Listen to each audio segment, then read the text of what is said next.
მზის დაბნელება აკრძალული წიგნის თაროს სერიიდან არის.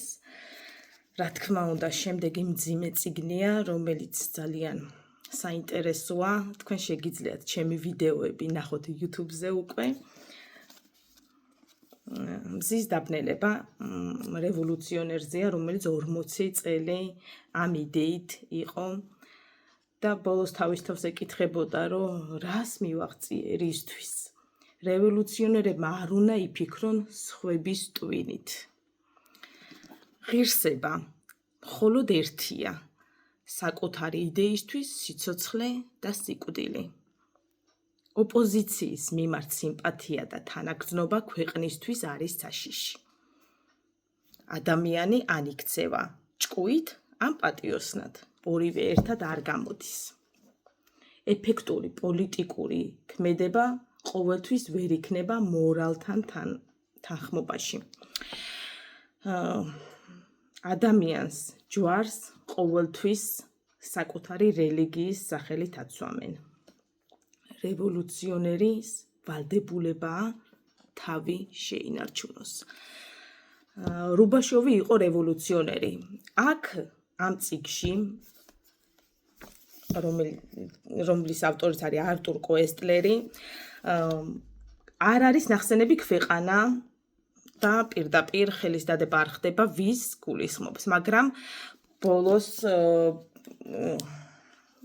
ნათქვამია, რომ ეს არის 1931 წელი 40 წლამდე განვითარებულ მოვლენებზე საბჭოთა კავშირის ამბებია აქ და ნახსენები არ არის, მაგრამ ყველაფერი რაც წიგნში მოთხრობილია მიუთითებს სტალინზე. ამიტომაც ძალიან ბევრი ტექსტი შემხვდა, სადაც ციხეში წამებაზე არის ხაზგასმა. წამება მეთოდია აღიარების და ბოლოს რუბაშოვი, რომელმაც ყველანაირ წამებას ყველა დროში გაუძლო, ვერ გაუძლო ახალგაზრდა 40 წლის გამომძიებლის წამებას, რომელიც ნათურით უწევდა სინათლეს დაბლა, მერე მაღლა, რაც იწვევდა რუბაშოვის დაუოკებელ სურვილს ძილისას. და ამით გატეხა გამომძიებელმა ის დეტალები, რა გზაც გაიარა მან ციხეში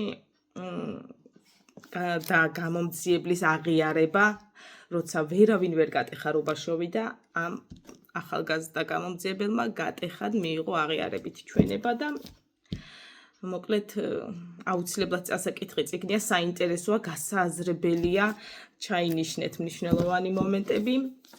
მზის დაბნელება.